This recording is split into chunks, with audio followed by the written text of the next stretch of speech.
দেশের বিনোদন অঙ্গনে পরিচিত বুক মেহর আফরোজ শাওনের পরিবার ও তার সৎমা নিশি ইসলামের মধ্যকার দ্বন্দ্ব এখন আদালত পর্যন্ত গড়িয়েছে। তবে সাম্প্রতিক তদন্তে পুরো ঘটনা প্রবাহ নতুন মোড় নিয়েছে, যেখানে অভিযোগকারী পক্ষের বক্তব্য ভিত্তিহীন বলে প্রমাণ পেয়েছে পুলিশ।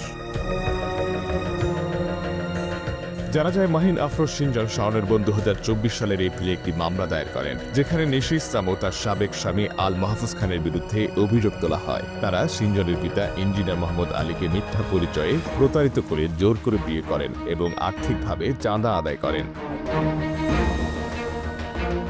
কিন্তু মামলার তদন্তে বাড্ডা থানার এসআই কাজী ইকবাল হোসেনের প্রতিবেদনে উঠে আসে ভিন্ন চিত্র। তার ভাষায়, নিশি ও মোহাম্মদ আলীর পরিচয় ঘটে একটি ম্যারেজ মিডিয়ার মাধ্যমে এবং তারা পারস্পরিক সম্মতিতে বিয়ে করেন। কোনো চাঁদাবাজি, ভয়ভীতি কিংবা জোরপূর্বকতার প্রমাণ পাওয়া যায়নি। তদন্ত শেষে এসআই আদালতের কাছে আসামিদের অব্যাহতির সুপারিশ করেন এবং বরং বাদীর বিরুদ্ধেই দণ্ডবিধিতে 211 ধারায় আইনি ব্যবস্থা নেওয়ার আবেদন করেন, যা মিথ্যা মামলা দায়েরের শাস্তিযোগ্য অপরাধ।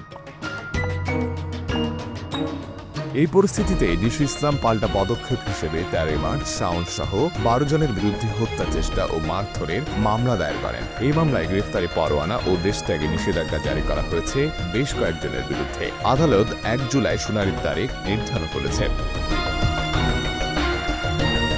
তাদের এই দ্বন্দ্ব এখন শুধু পারিবারিক নয়, একটি পূর্ণাঙ্গ আইনি ও সামাজিক বিতর্কে রূপ নিয়েছে। মিথ্যা মামলার অভিযোগ, তদন্তের ফলাফল এবং পাল্টা প্রতিক্রিয়ার মাধ্যমে এই ঘটনা এখন নজর কেড়েছে গণমাধ্যমে। প্রশ্ন উঠেছে, এটি কি ব্যক্তিগত বিরোধ নাকি সামাজিক সম্মান রক্ষার নামে আইনের অপব্যবহার? আশিক আরেফিন, প্রতিদিনের বাংলাদেশ।